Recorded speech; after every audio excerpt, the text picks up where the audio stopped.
Come on in to Margaret McSweeney's Kitchen for Kitchen Chat, where every week you'll meet chefs, cookbook authors, foodies, gourmets, and just plain people who love to eat. And along with laughter, chat, recipes, and stories about food, you'll sometimes also hear words of inspiration, love, and hope. As Margaret always says, Kitchen Chat is food for the senses and food for the soul. So grab a cup of coffee, put your feet up on a comfy chair, and get ready to spend a little time with Margaret and her friends. Hello, everyone, and welcome to Kitchen Chat. This is your host, Margaret McSweeney, and I am just so delighted that you're joining me in my kitchen today. I think you're really going to enjoy the show. We have two special guests. And we're going to tie in wine and coffee and getting some good insights from some real experts. The first guest I'm delighted to introduce you to is the proprietor of Grand Cru Wine Merchants in Lake Forest, Illinois. His name is Craig Brodigan. Craig, welcome to Kitchen Chat. Hello, thank you for having me. Oh, and congratulations on opening your new store, new Thank location. You. Well, I am not a wine connoisseur by any means, but I'm just so glad you're on the show here to share with our listeners who might be more of a wine aficionado some inside tips and great insights about wine. And I understand that your store, which is Grand Cru Wine Merchants there in Lake Forest, focuses primarily on wine, and that you are offering some samplings and tastings throughout the holiday season. That's correct. We are based on wine, or I should say we focus on wine. We have roughly about 1,000 selections from around the world, and the prices vary from everyday drinkers from $8 all the way up to some, very small boutique producers, range in the hundreds of dollars per bottle.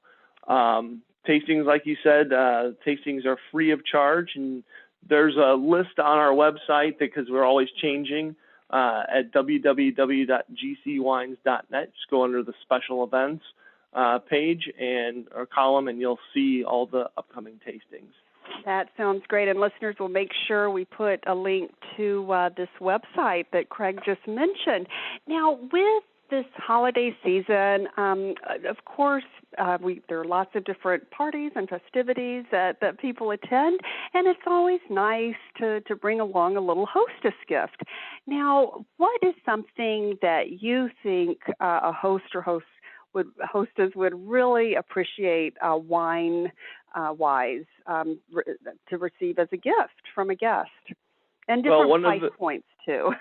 One of my favorite things, not just during the holidays, because we always think of it as a celebratory beverage, but champagne or sparkling wine is one of my favorite things to drink. We have a number of different producers, again, from around the world.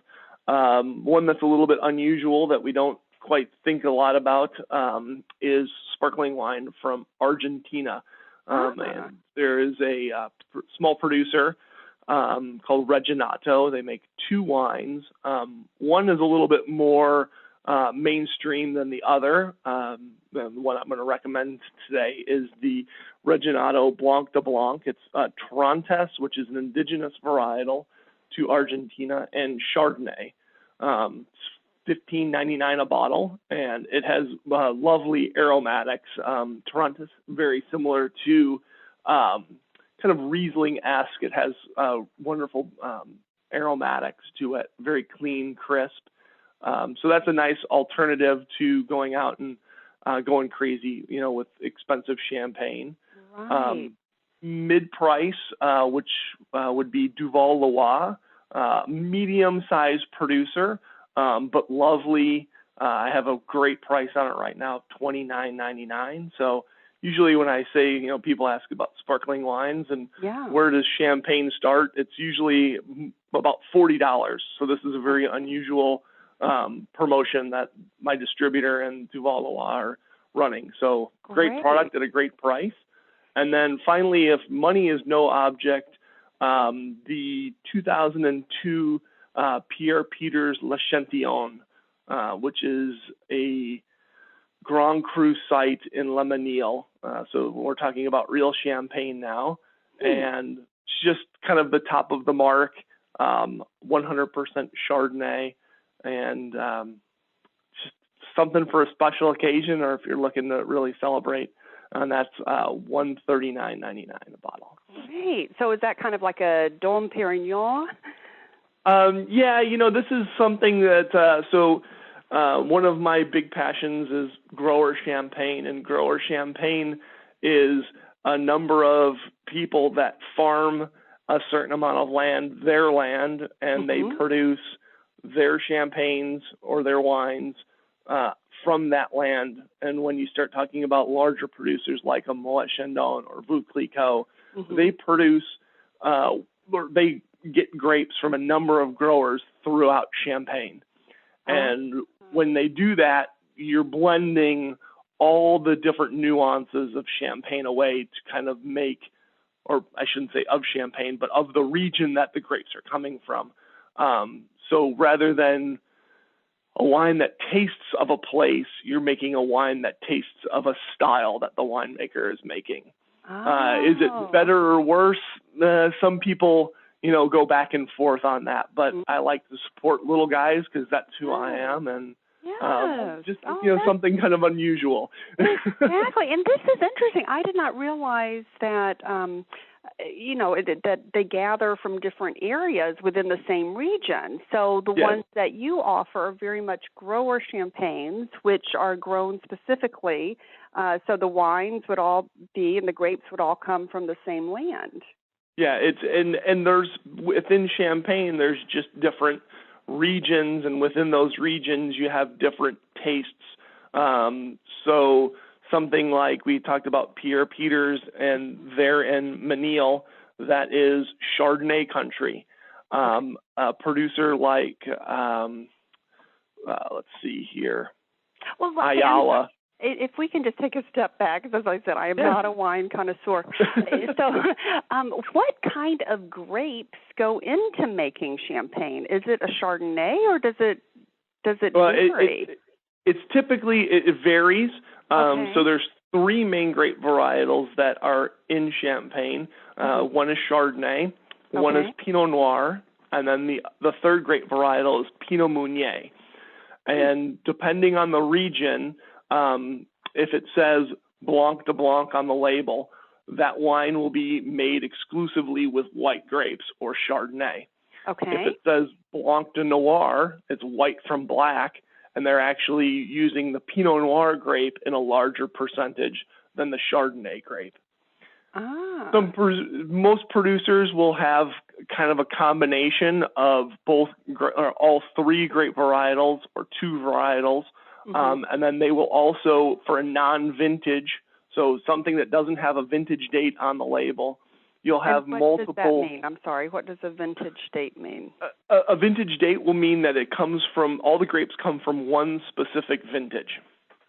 So, like I had mentioned, Pierre Peters Le Chantillon, 2002. All those grapes come from the 2002 vintage. Most wines that you'll see in the stores will have a non-vintage. It will just say, like the Duval-Loire. It just says Duval-Loire on the label. There's no vintage attached to it.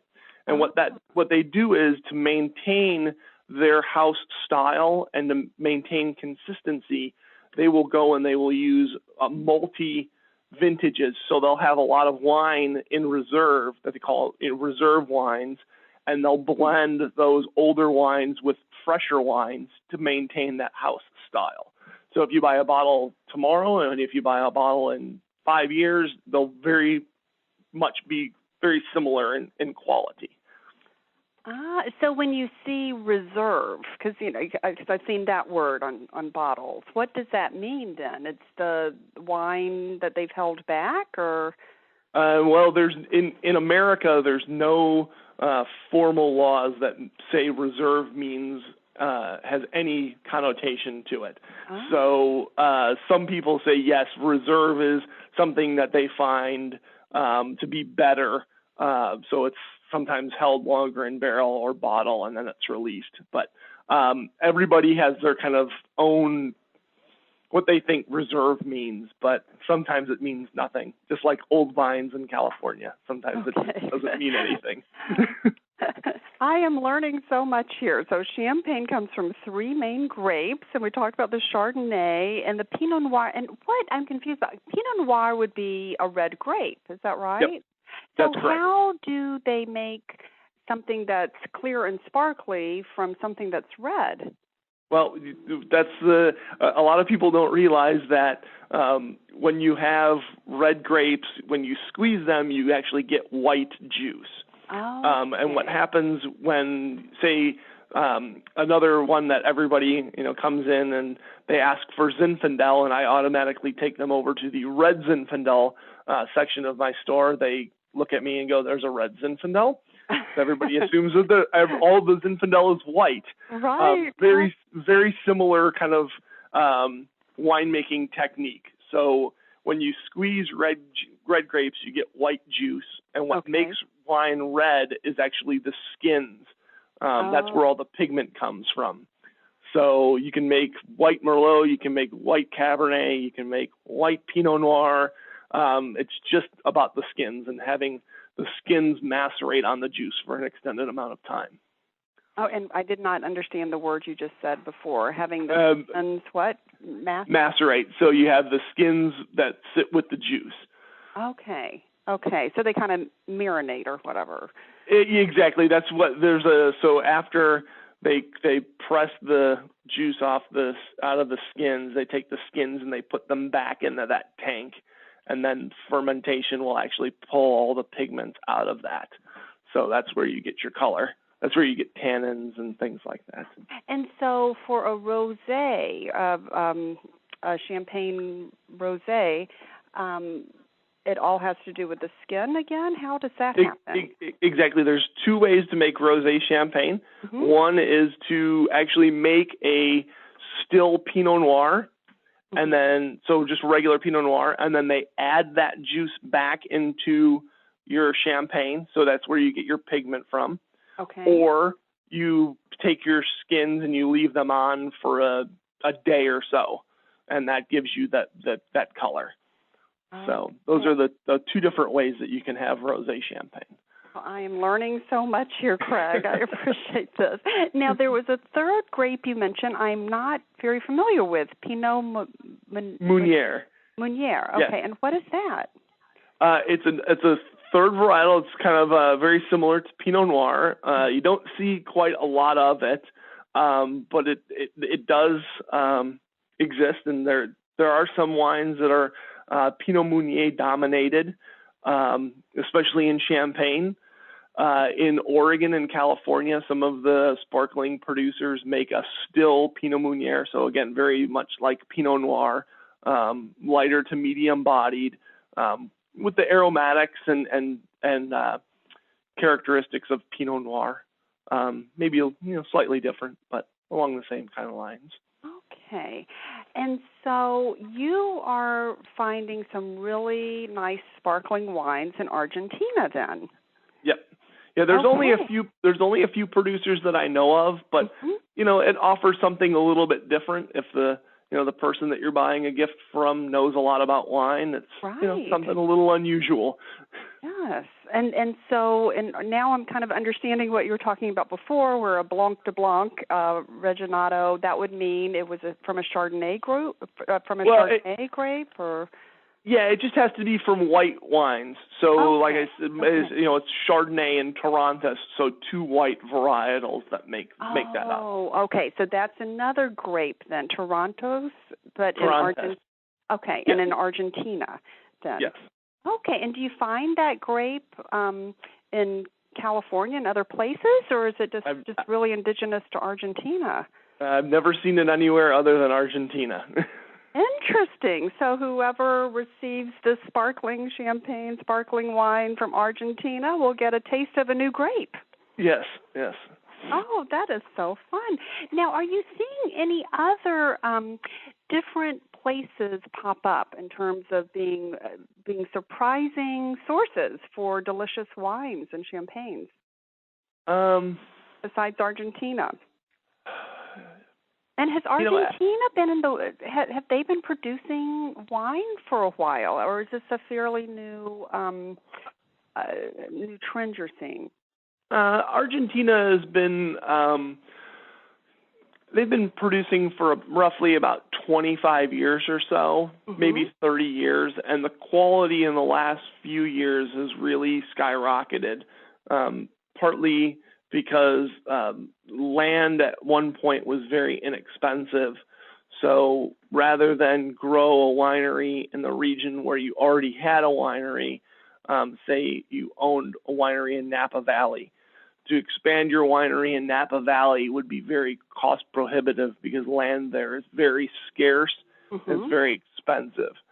You have very similar types of conditions in an Argentina or someplace like Argentina where you can go and your money will go a lot farther.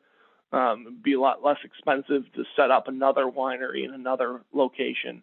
And because they're in the southern hemisphere, if you were a California winemaker, rather than making wine once a year, you could make wine twice a year. Because you could fly down there and you can make wine in your off season in California. Oh, that does make sense in terms of expanding the seasons. Now, what about Brazil? Because Brazil and Argentina are quite, close proximity-wise. Are you seeing any wines coming from Brazil at all? I've never seen anything from Brazil. It's something that's never posed its, nobody's ever brought anything for me to taste or shown me anything from Brazil. I'm sure there's wines from there, just haven't gotten to me yet. Yeah, no, it'll be interesting because they always seem to introduce interesting things to the world because like the Guaraná and acai and so that will be interesting to follow to see if some new wines come from Brazil. So Argentina has become one of your favorite places for sourcing some excellent sparkling wines and wines at really good price points, it sounds like. Even with importing and everything, there's some great price points and great gifts. Yeah, their quality is extremely high, and I think that you're going to find a lot of great wines for very reasonable prices that will compete with other wines from around the world that, much less.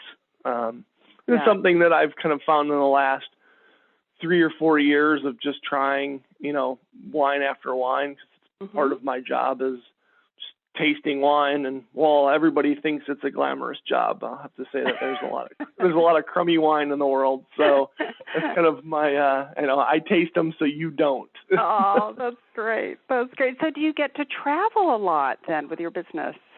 Unfortunately, I don't travel as much as I'd like to. I have 2 young boys at home, and I'm a single person entity at the store, so I spend the majority of my time either at home or at the store. And when we do close for vacation, I typically go someplace where the beach and fruity cocktails. So.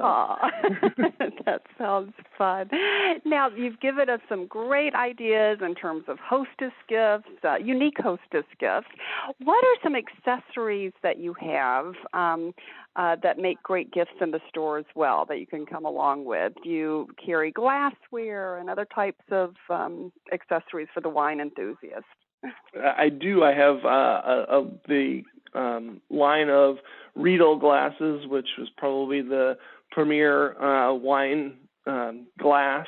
There's a number of the different glasses for different varietals, but for the most part, I kind of stick with 3 or 4 if you're kind of trying to expand your glass selection at home. I have several different wine openers. I have the screw pull line, which I highly recommend. Great, easy to use corkscrew if anybody has any problems with a waiter's corkscrew or has arthritis in their hands.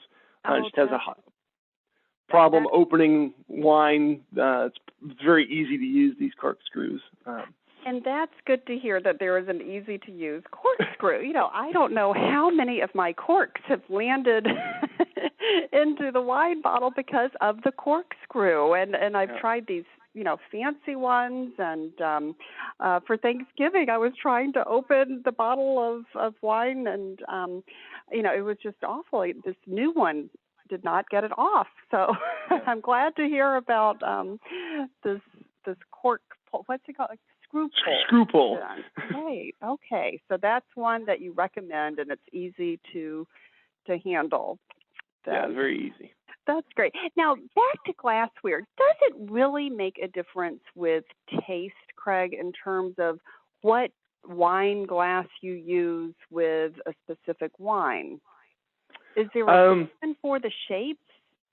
Well, the Riedels will tell you, those are the people that own it, that every wine has its own glass. And while that sounds great in theory, some of us have less money than others. So like I was saying earlier, sometimes when you look at all the glasses, it's quite daunting. But it's not going to hurt anybody if you drink white wine out of a red wine glass.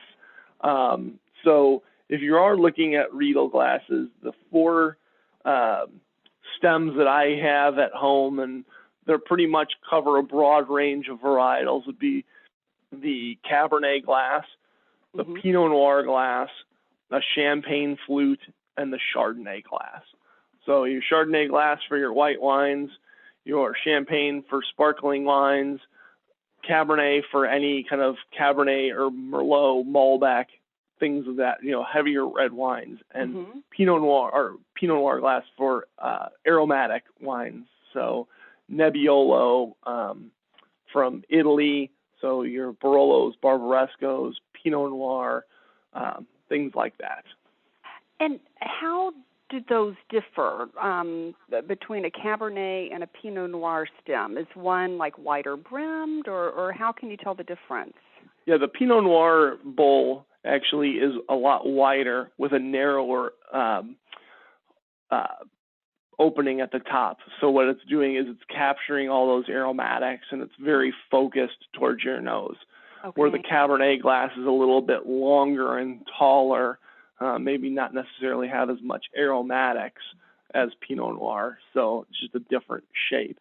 And the shape of the bowl actually also then helps when you're drinking the wine. It places it different places on the tongue as well.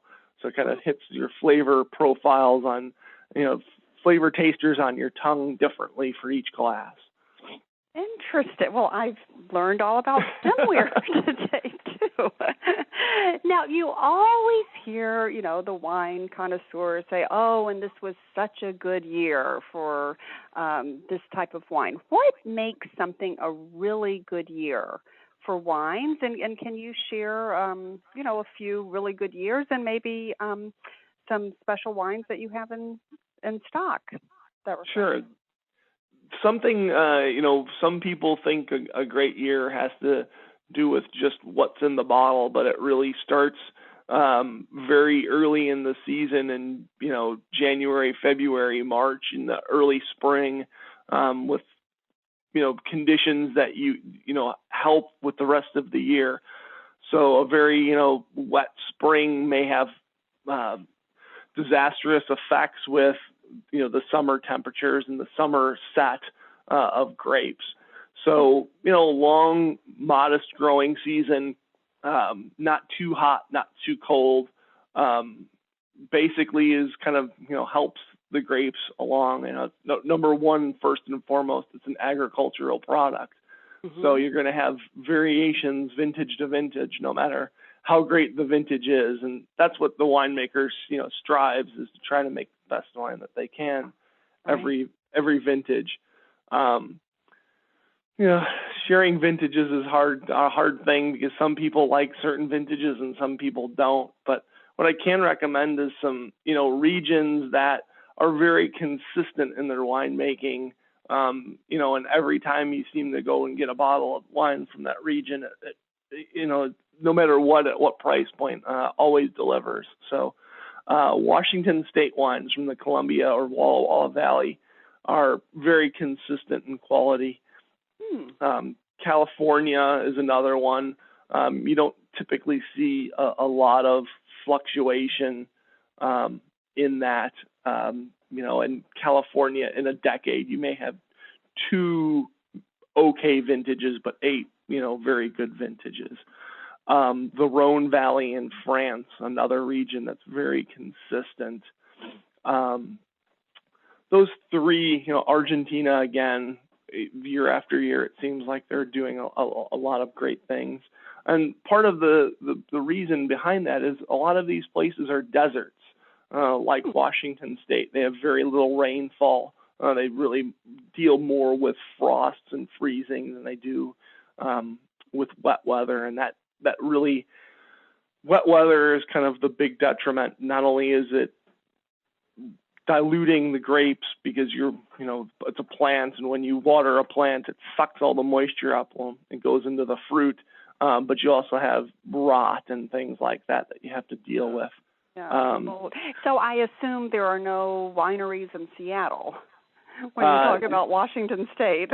Well, it's funny you say that because there are wineries in Seattle, but what they do is they truck the grapes in. Okay, but they don't grow them there. Exactly. There's actually wineries in Alameda, outside of Oakland, and they just truck the grapes down and make the wine there. You don't necessarily have to be right next to where you're growing the grapes. So. Oh, you don't? Okay. Nope. Oh, well, I never knew that. So it doesn't hurt the grapes in terms of transporting them and processing them elsewhere. It's okay. I'm learning so much about this. But you grow the grapes basically in a desert, is what you're saying. It's the best climate for that. No, it's not the best climate, but what you find is it's very consistent because you have very, very consistent weather. And when you have very consistent weather, then you have very consistent results. So, this year is very good, next year is very good, the year after is very good. And one year may be a little bit better than the next because they may have, the sun may have come out a little bit more, and the grapes just got a little bit riper. But if you're looking for consistency and you're looking for a bottle to go to, time and time again, those regions really kind of deliver the goods every time you go and grab something. Okay. Oh, this is fascinating to learn about. Now, what about the storage of wine? I mean, so many people are building elaborate wine cellars and things like that. What can you say about that, and what are the options for those who don't want to invest in a wine cellar? What are some proper ways to store? Well, you always want to keep your wine in a cool, dark place. Okay. What you don't want is very sudden or consistent heat and cold spikes. So you want nice, slow, gradual temperature changes. If you've got a basement, I highly recommend putting all your wine in your basement. Okay. Take it off the shelf above your refrigerator or out of your dining room, right in front of the window where it's cooking, and put it in a nice, cool place. If and most people are buying wine for near-term consumption. So, if you're going to put your wine, in front of your dining room window for a couple days, it's probably not going to kill it, but it's probably not going to help it either. Laying it on its side is another thing that definitely does help. And why is that you place it on its side to help? That's what I've always heard too. What does that do? Well, you're talking about keeping the cork moist. A lot of people will come in and they'll say, "Oh, this wine is bad. The cork crumbled." Well, if the cork crumbled but it still kept the seal, the cork still did its job. So if it kept the seal and it made a pop when you opened it, it's still good. Or it might be the corkscrew. Well, that too. Cork is a natural product, so sometimes it just doesn't come out in one piece. Right. Right. But that's typically the reasoning why is to keep the cork somewhat moist. Okay. And it just helps the whole kind of natural aging of wine.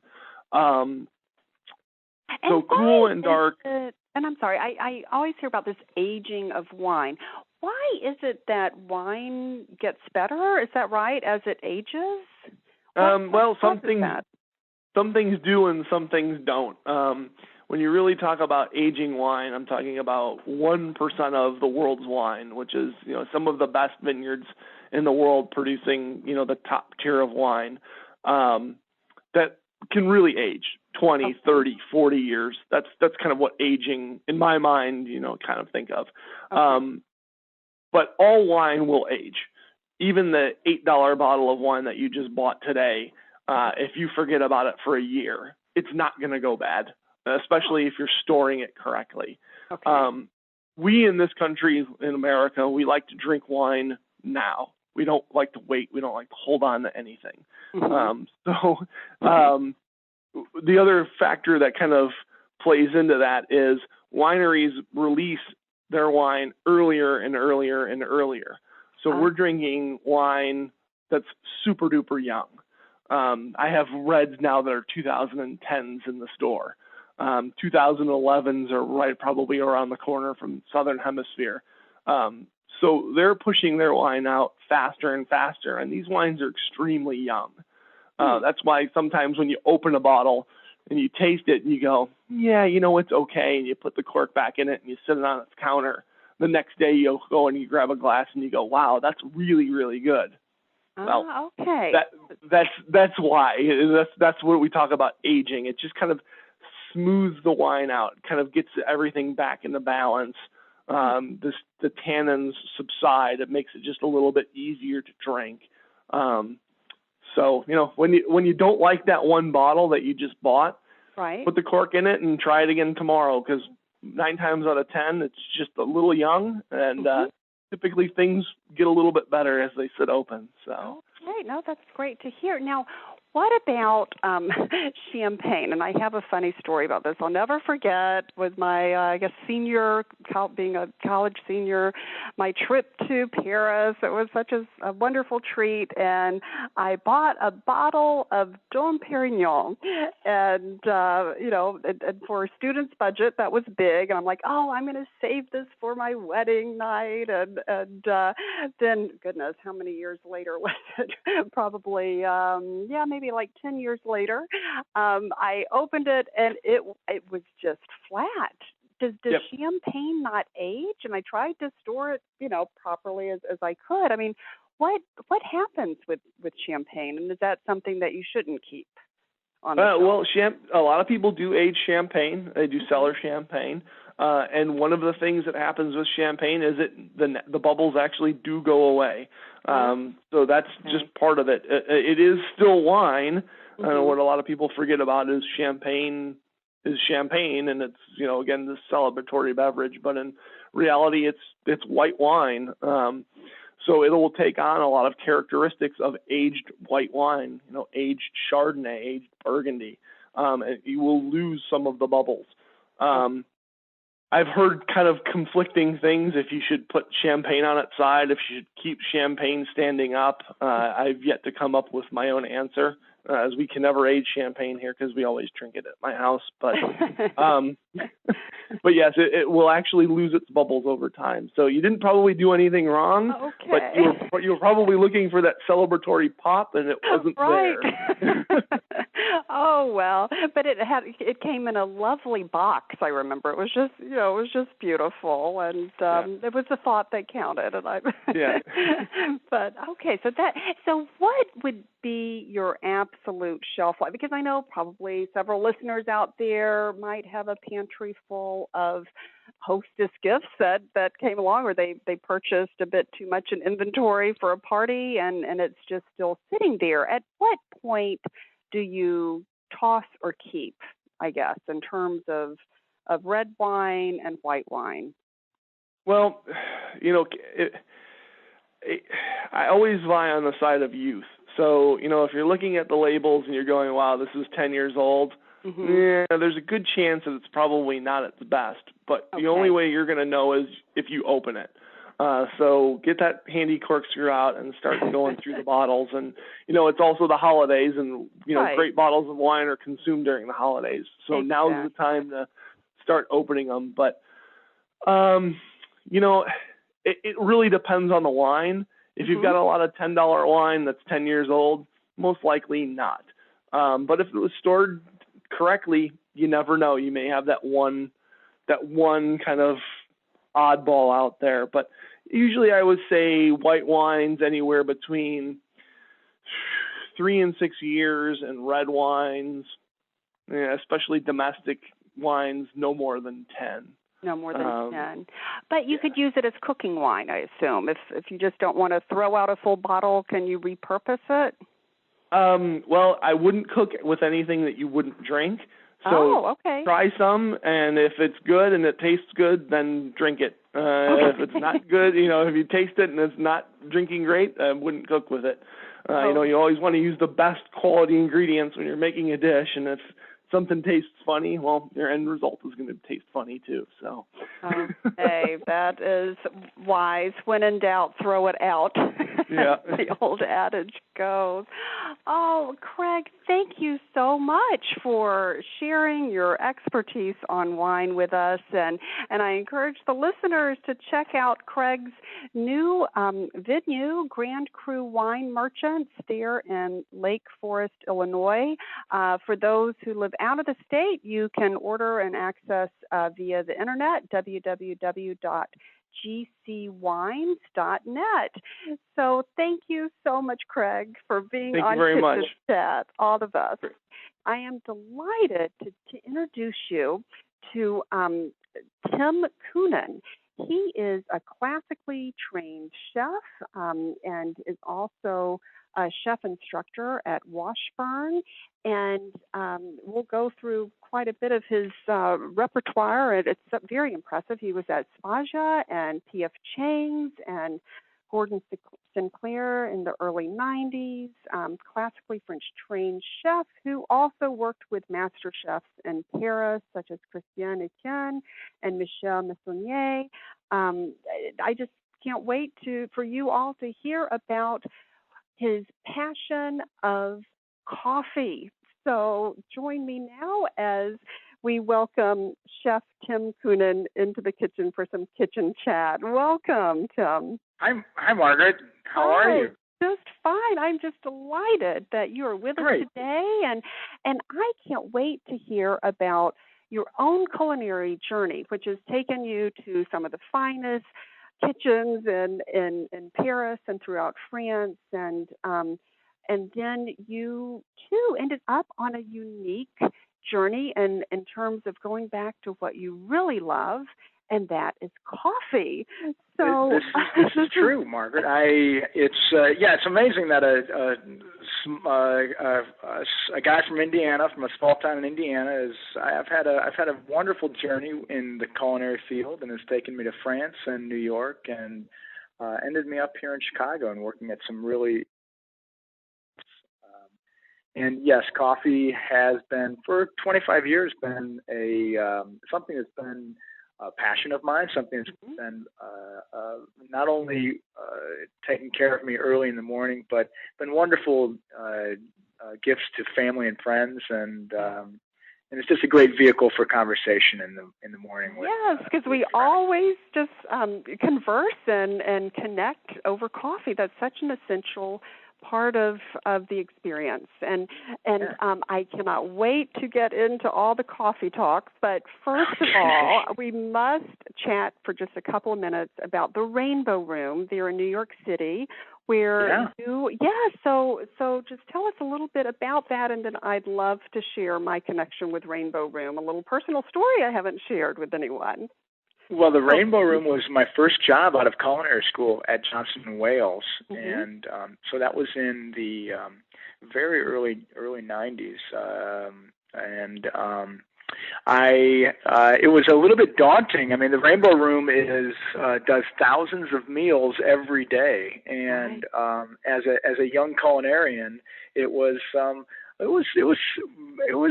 little bit frightening, and but I was able to survive and thrive in the environment and the high pressure, and have a lot of fun too. And living in New York certainly was, it was.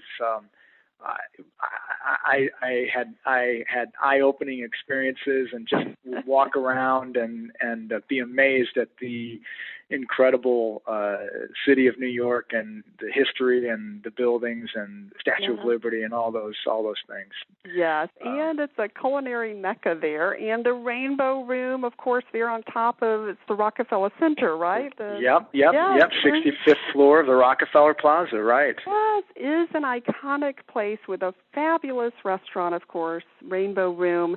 And I'd love to share my special connection with the Rainbow Room and a story, and not to go on too much of a tangent. But anyway, my husband and I met in New York. I lived and worked there 7 years in the financial district, and he proposed to me, and I was so excited. Oh, in August at the Rainbow Room. Well, not at the Rainbow Room, but there's something really special tied in. So that was in 1990. And we decided, he'd set it up, we'd go celebrate at the Rainbow Room. I'll never forget, it was a rainy summer evening, and I had the big umbrella and checked the umbrella and everything. And in my excitement of the evening, which was just so wonderful there, I forgot to bring home my umbrella. I forgot to go to the coat check. But here is the very special part of that story. I had hung on to the little plastic coat check, jig, whatever you call it, the number. And lo and behold, the number was 216. And that was actually the date, February 16th, that we had planned and made plans to get married. So It is just so special. I still have that little plastic coat tag. Sorry, Rainbow Room. I hope you haven't missed it.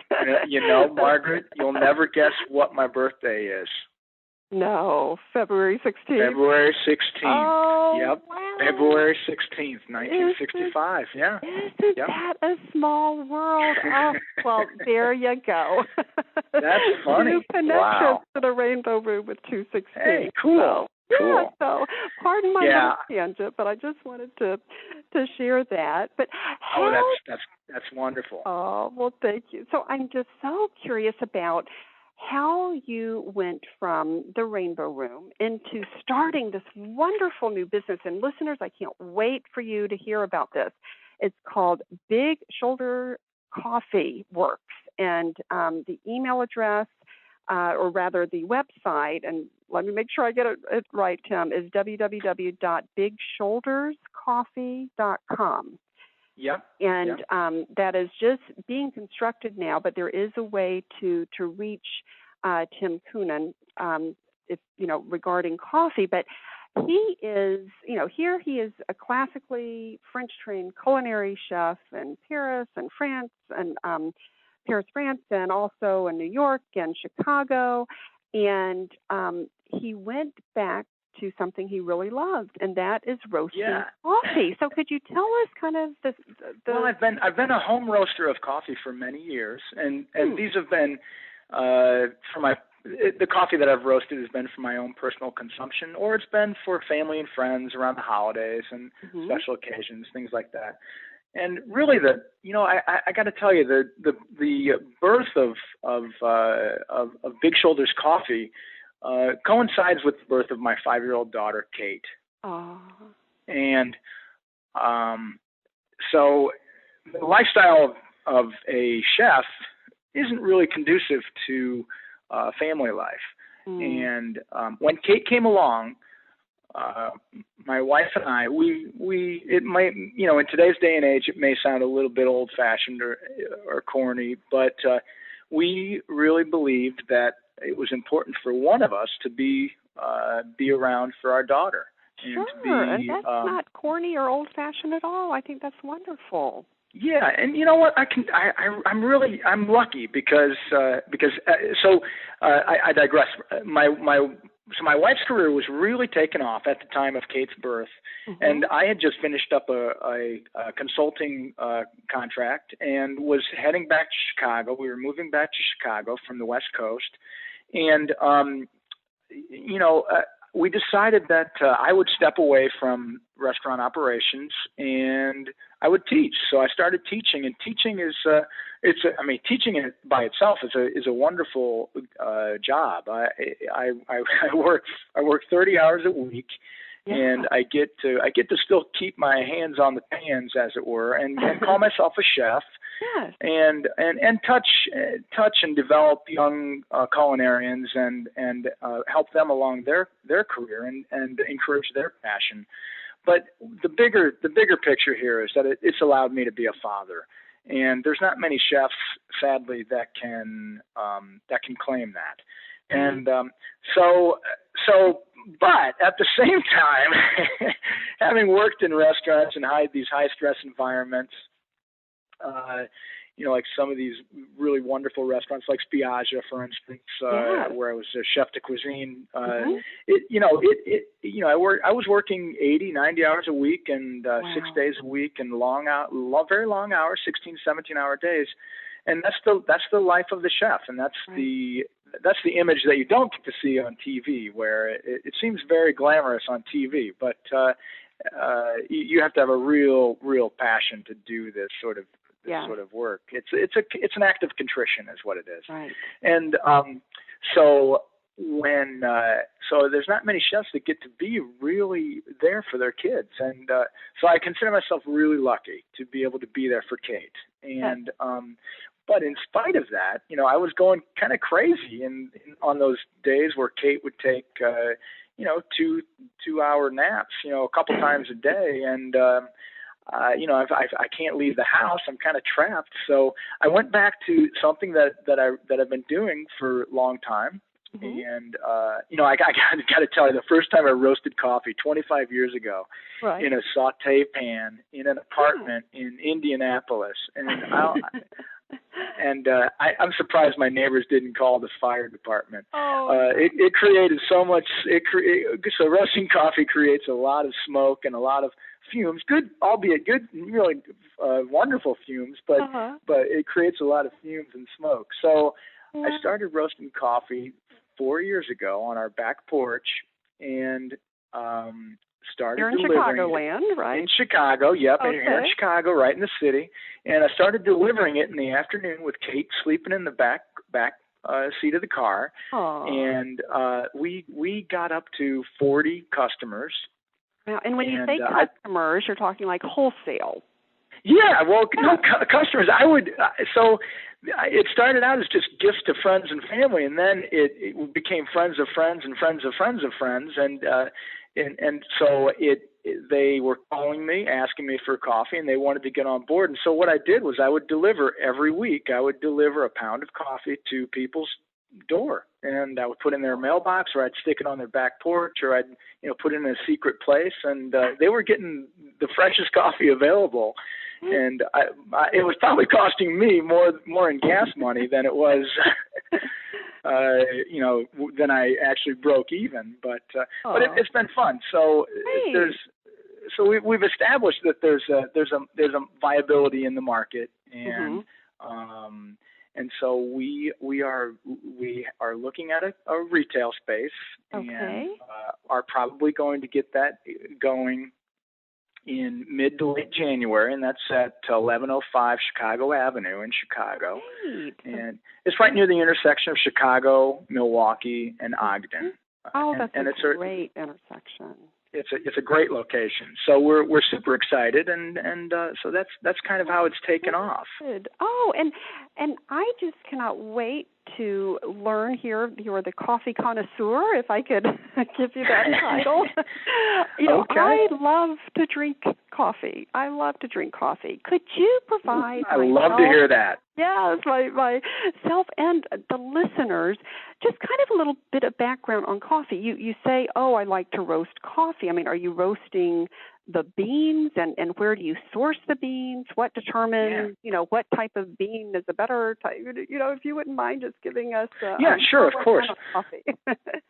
So coffee's grown in very small regions around the world, in Central and South America, and in Africa, and in Southeast Asia, and Indonesia, and it's so the birthplace of coffee is in Ethiopia, and legend has it that there was a goat herder that discovered coffee centuries ago when his goats were eating the particular red cherry. It's called coffee is the fruit of the cherry bush is called a cherry, and so the goats became very animated and were dancing goats, and so this goat herd took some of these berries and boiled them in some water and liked what he found. So, but roasting brings out these really wonderful aromatic flavors and aromas in coffee, and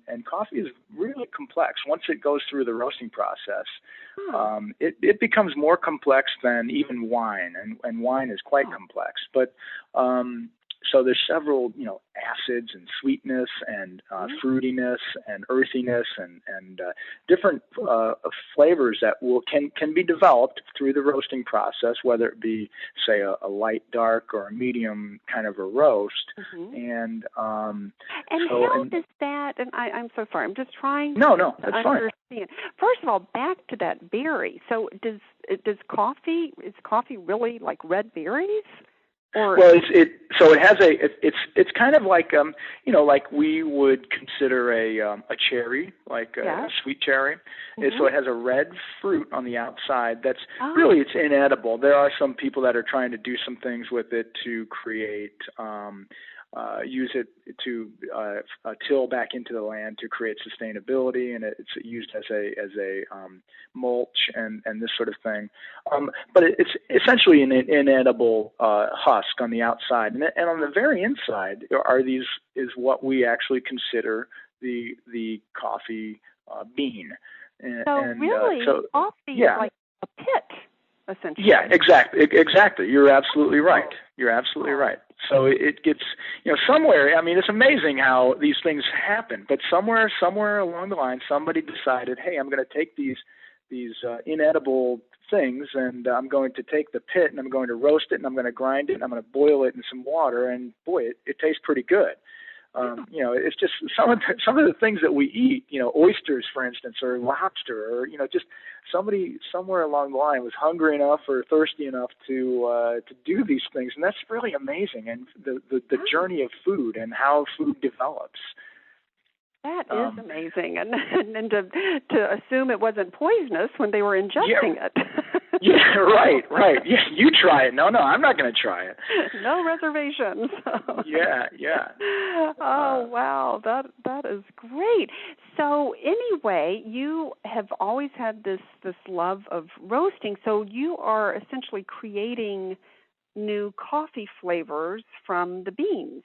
You can, yeah, absolutely. You can create different flavors, and either, I've always thought that the chef's job is to do one of two things. It's either to, well, first of all, get the best ingredients that you can afford. You don't have to go out and get the fanciest ingredients. It's just what you can afford or what your customers can afford. So achieve that, get the best ingredients that you can afford, and then either do one of two things. Get the most out of it that you can using a variety of techniques. And, in the culinary world, we, use grilling and sautéing and roasting and braising, or input as little as possible into it, meaning salt and pepper and maybe a squeeze of some lemon and maybe a little drizzle of olive oil and some fresh herbs, something like this. But we don't want to mask those flavors too much. So, everything I do with coffee comes from that culinary training. It comes from that perspective of either, get the best quality that people can actually afford and want to have, and don't mess with it too much.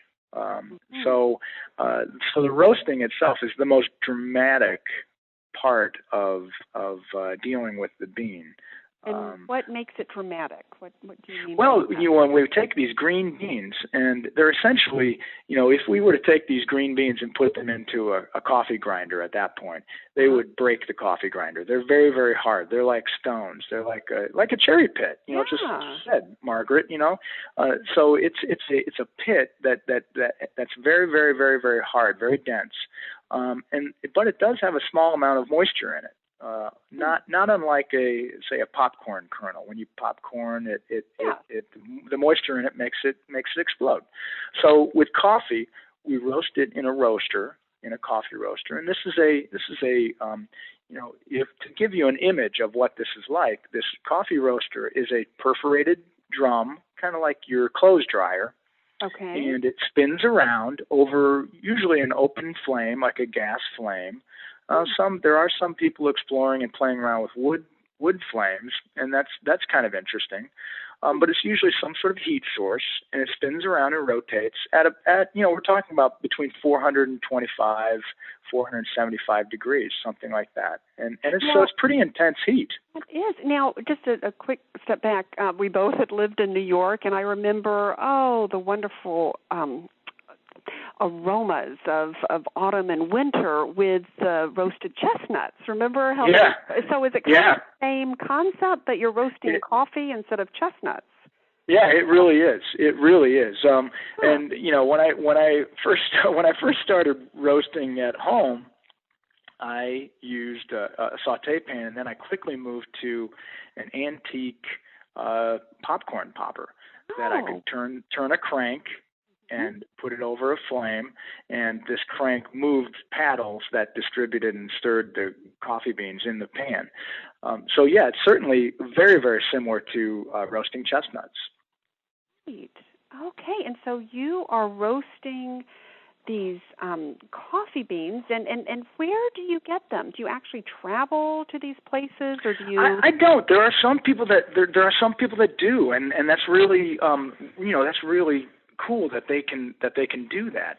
I'm not to that point yet. That's something that I'm just beginning to develop some relationships with some farmers in El Salvador. I have a nephew that owns some land in El Salvador, and that's one of the world's premier coffee growing regions.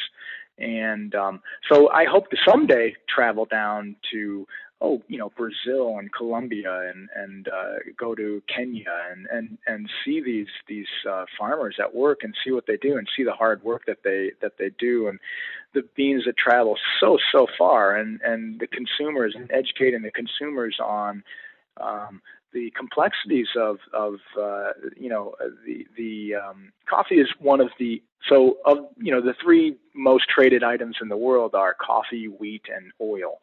And so it's there's a lot of people that make money off of coffee, and if we can create these direct relationships, and there's a lot of people that are doing this through a variety of sources, through direct relationships with farmers that can import directly to their roast works. Or organizations like Fair Trade, I think, are doing a noble deed out there where they're trying to eliminate those people that are, skimming a little bit too much off the top for the farmers not to get a piece of that. So social justice plays some role in this, and but I have mixed feelings about that. I don't want to guilt people into buying my products, certainly, but I want to provide them a really good product that they can, that they can then themselves feel good about too. Yes. And I think it's so unique, Tim, that you really are taking a culinary approach to coffee. And here you are, a classically trained chef, and you're applying your expertise and experience to really roasting this coffee to bring it to a culinary level that people can enjoy. And I understand it is just flying off the shelves at the different wholesalers. So until everything's up and running with the retail store, which you're going to be hopefully opening at 1105 Chicago Avenue in January of 2012, where can someone go? Who are some of the distributors of your culinary? Well, I've got three places, two in Chicago and one in Evanston that sell our coffee. And so the location in Evanston is the Vinick Wine Company, and that's VINIC, and they're a wonderful wine company. Sandeep is the owner and operator of that, and he does a really great job. But that's at 1509 Chicago Avenue in Evanston. So that's 1509 Chicago Avenue, Evanston, not Chicago. Not Chicago, not Evanston. and then the two Chicago locations are both on Western Avenue. One is called Amish Healthy Foods, and that's at 1023 Northwestern Avenue. And then the other one is 756 Northwestern Avenue. That's Farmers Pride grocery store, Farmers Pride Market. 756 Northwestern, and then again Amish Healthy Foods at 1023 Northwestern. And we certainly hope that that's going to expand in the next few months. But right now, those 3 locations offer our coffee. And so I usually roast on Monday and get the coffee to them on Tuesday. And so the coffee is really at its peak after 2 or 3 days, and they're moving it all through the week, and they get fresh product every week. So it's and so the product that they get would be the actual beans that have been roasted. Yep, the whole roasted beans, and okay. Yeah. Great. And then I had read somewhere that you're very particular that it cannot linger more than a certain number of days. Is that correct? You can get kind of geeky about coffee, as you can get kind of geeky about most things, and I not that I want to talk derogatorily about my brothers and sisters that wear pocket pen protectors, but I fall just a slight bit short of that, and but I do appreciate my coffee black, as I don't like to have other things interfering with the flavors. And this is again, Margaret, this is my personal. Yes, exactly. This is my personal thing. I like to have the coffee ground just before I brew it, and I like to have it be the freshest roasted coffee as possible. And there's certainly room for argument, and people have differing opinions, and that's okay. There's room for that. And but coffee, like most foods and beverages that we consume, it's a personal preference, and there's all kinds of flavors and all kinds of things available, and it's all good. And so as long as we're not drinking the coffee from the can that's pre-ground and been on the shelf for 6 months, it's all good coffee. I love that. Now, I wonder if because I have to admit I have one of those little pod coffee things, the Keurig. Sure. So K-cups, right? Yeah, K-cups are great. I mean, can yours then be put into something like that? Well, eventually, right now, so Green Mountain Coffee Roasters is out of Vermont, and they own that technology. And and everybody is very, very, everybody else, so everybody calls people in the specialty coffee industry speak derogatorily about Green Mountain as the green giant. And, but they own that technology right now, and I think they do a fine job. It's just they have a big market share, and they own that technology. They own the patent on that technology. That patent is going to be coming up next year, and so there are the specialty coffee roasters around the world are anticipating that date when that technology becomes available, because it will be able to be done at some point. And so that's something we will definitely explore. I think, I don't brew a pot of coffee in the morning. I brew in a system called a Clever system, and I brew a cup at a time, and it's an awesome way to brew coffee. And I intend to, once we open up shop, I intend to have that as an option. I won't brew every cup that way because it'll take too long, but as an option for people who have a little bit more time and are willing to be patient, and if they want to talk about the coffee, and there are people that really want to sit down and learn about the origin and learn about the way that you roasted it and things like this, and that'll be a great opportunity to create those connections that we all long for so much. I mean, so much customer service is really based upon a feeling, and we go to places that us feel good. It's never about the food. It's never about the beverage. It's never about anything else other than the people that you are with and the love and conversation that happens during that particular time. Yeah. And so that's really what I'm trying to achieve. Yeah. I think that. And exactly, and I think you're absolutely right. Coffee is a connecting point.